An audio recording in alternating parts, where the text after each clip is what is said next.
What is a surprising bait that you might want to throw when the water floods, when the water gets up really, really high, even if it's cold? It's not a bait you normally associate with cold water and cold weather, but what's a bait that'll really work in flooded conditions?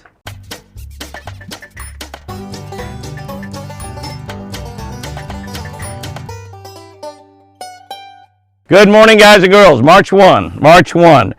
Just go to the front of the book, Genesis 6:8. I love this verse right here because this verse is a name of a song, and the verse is, Noah found grace in the eyes of the Lord. Noah found grace in the eyes of the Lord. Noah found grace in the eyes of the Lord, and he landed high and dry. Jimmy, quit singing.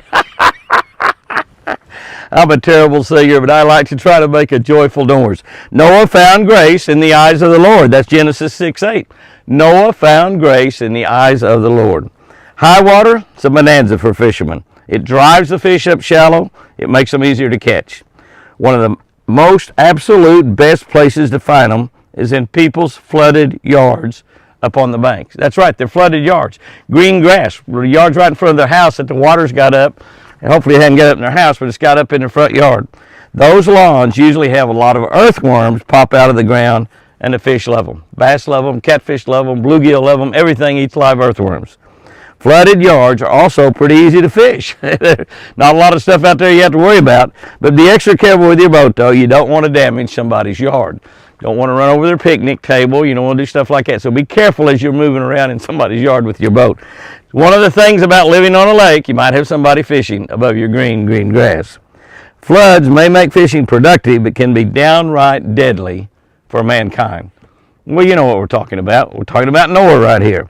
Noah is the top flood expert ever. He is the top flood expert ever, and we can all learn from him. What can we learn from him? We can learn that Noah was a just and righteous man.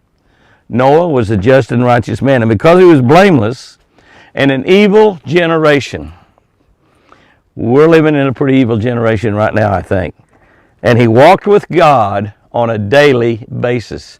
Daily. Not just every now and then did he, call on God or walk with God when it kind of got in a little bit of trouble or something. But he walked with God on a daily basis. And God chose Noah and his family to save. God destroyed all of mankind. He chose one man, Noah, and his family to save them through all that. And from Noah, all families started all over again. Here's what we learn. Walk with God, honor him daily, and you'll find grace and favor in the eyes of the Lord. Oh my goodness. Noah found grace in the eyes of the Lord. Wow. Here's our tip for today. When the water floods, even if it's cold, you got it? What kind of bait do you want to throw? A white buzz bait. Now, I don't know how many of you got that, because when we think of water being cold, we certainly don't think of throwing something up on top of the water. We even talk about, and people talk about, and they give you temperatures that you want to try, have a water temperature, reach a certain temperature before you get to throwing topwater baits. But even when the water's cold, and sometimes in the early March rains, that's when it usually happens. In the early March rains, the water hasn't warmed up, you hadn't had many sunshiny days.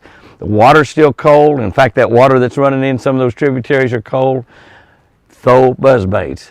And where's a good place to throw them? Why, up in those people's yards. Absolutely, of course. Guys and girls, go out there and have you a great one today.